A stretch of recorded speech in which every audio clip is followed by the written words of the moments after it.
In this video, we're going to talk about how to multiply complex numbers. And one of the things you want to know is that it's a lot like multiplying polynomials, coefficients and variables, right? The same rules. But the first thing you want to do is take each of these square roots. Look at number 1, for example. Make sure that you first rewrite these radical expressions into the complex numbers and then go ahead and multiply. So in number 1, the square root of negative 9, as we know, the square root of 9 is 3, and the square root of negative 1 is I. So the square root of negative 9 is 3i. And the square root of negative 100, well, the square root of 100 is 10, and the square root of negative 1 is I. So now we're going to multiply these two complex numbers, 3i times 10i. And you're going to treat those i's as if they were x's, and you're going to multiply 3 times 10, get 30, and then I times I is I squared. But you're going to go one more step. You're going to remember the definition of I. Now, if you recall, I is the imaginary number that is the square root of negative 1. Or, in other words, when you square I, you get a negative 1. So here we're going to do a substitution. And where the I squared is, we're going to substitute negative 1. So this 30i squared is really 30 times negative 1, or negative 30. Okay? All right, look at number 2. So number 2, now look at this guy. It's the square root of negative 3. 3 is not a perfect square. However, we're still going to want to pull out that I. So we're going to treat this as square root of negative 1 times square root of 3. So if you want to put the I in front, that's okay. So that square root of negative 1 becomes I, and the square root of 3 is still there. Okay? We do the same thing with the square root of negative 32, except that actually we have a perfect square in 32, don't we? We have 16. 16 times 2 times negative 1 is negative 32, right? So we're going to take square roots of each of these. This is square root of 16 is 4, so that's going to come out here as a coefficient, right, in front of the radical. And then the square root of negative 1 is I, so let's put that in front of the square root of 2, which is the remainder in the radicand, right? This is what's left over when we take out the perfect square factors. Okay, now we're going to multiply. So to multiply here, you're going to multiply, there's like an invisible 1 here in front of the I. So 1 times 4 is 4. I times I is I squared. And square root of 3 times square root of 2 is square root of 6. You multiply inside the radical. And again, anytime that you see that I squared, you're going to replace it with negative 1, right? So this is equal to 4 times negative 1 times square root of 6, or negative 4 square root of 6. Go to the next one. Okay, these two numbers are already in complex numbers, aren't they? There's no square root, so go ahead and multiply. The negative 5 times the 2 is negative 10. The I times I is I squared.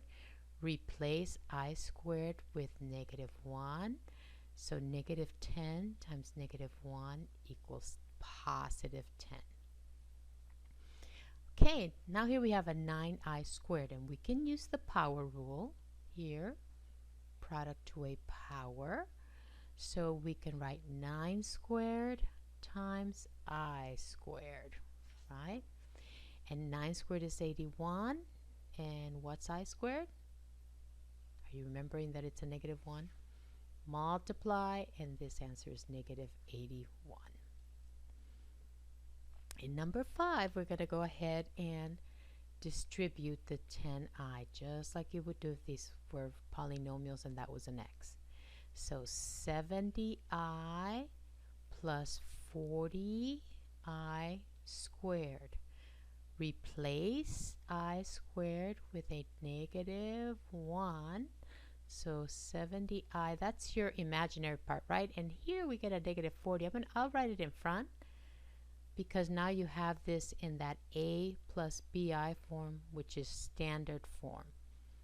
Okay, so just so that we have it in the right form.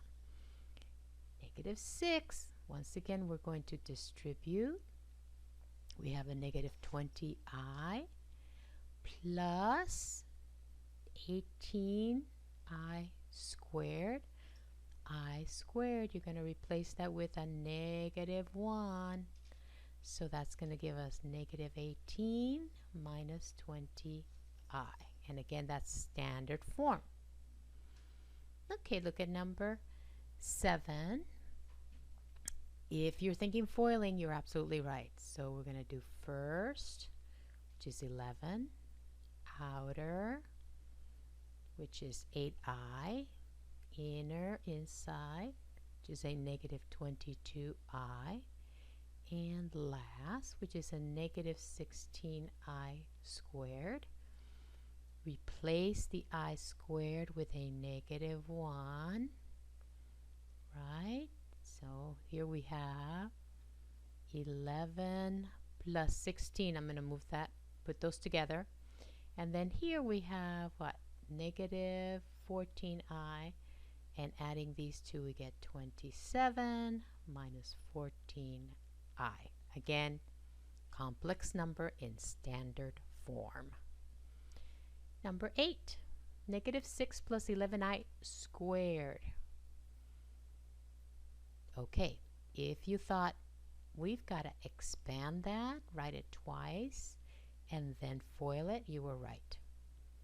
Okay, because this is not a power rule, so we cannot just distribute that power.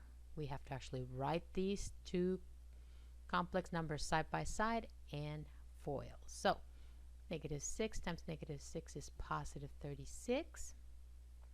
Negative 6 times 11I is a negative 66I. 11I times a negative 6 is another negative 66I. And then 11I times another 11I is a positive 121I squared, right? I squared is negative 1. You're going to replace that. These two are like terms. So we get 36 minus 132I for these two 66s, right? And then here I have a 121 times a negative 1, so minus 121.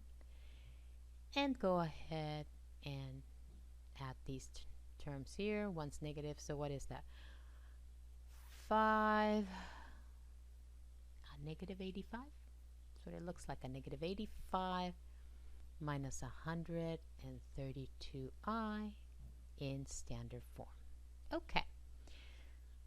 All right, 9 looks a little bit tedious because we are cubing. So what we're going to do is we're going to first square, right? And then we are going to take that answer times the last one. So first we're going to do these two and we're going to FOIL. So that's a 4 minus 6I, and there's two of those. And then here I get a plus 9I squared. Replace the I squared with a negative 1, so we have 4 minus 9, which is negative 5. And here we get a negative 12I.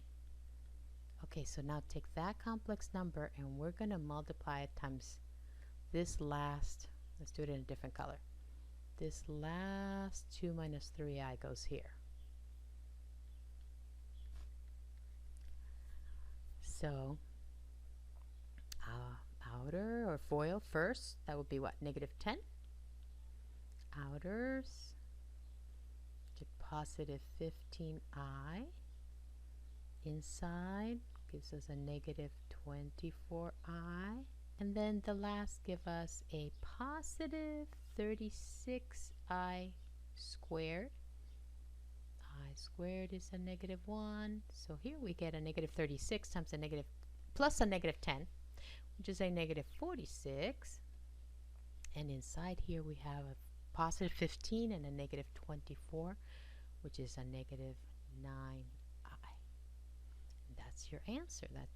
That's your final answer there. Okay? All right. Number 10, we are multiplying together 3 numbers. So let's just go left to right. I'll multiply these two together first. Okay, we're gonna FOIL, so that's 4 plus 20i minus 6i minus 30i squared.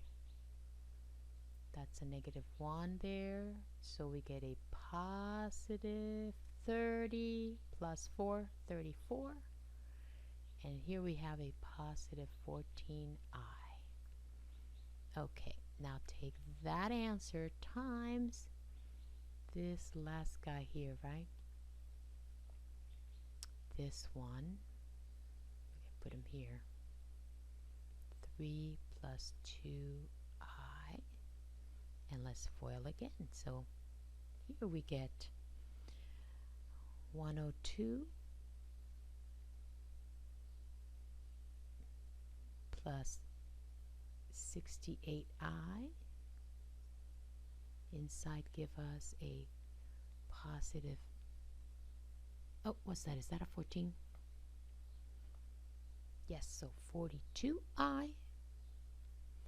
And here we get a, excuse me, positive 28i squared. This is a negative 1. So we have a negative 28. So I have 102 minus 28, right? 74. And then I have a 68i and add a 42i, which is 110i. So I get final answer 74 plus 110i. Okay, not that the steps are hard, just that you have to multiply a couple of times and combine like terms.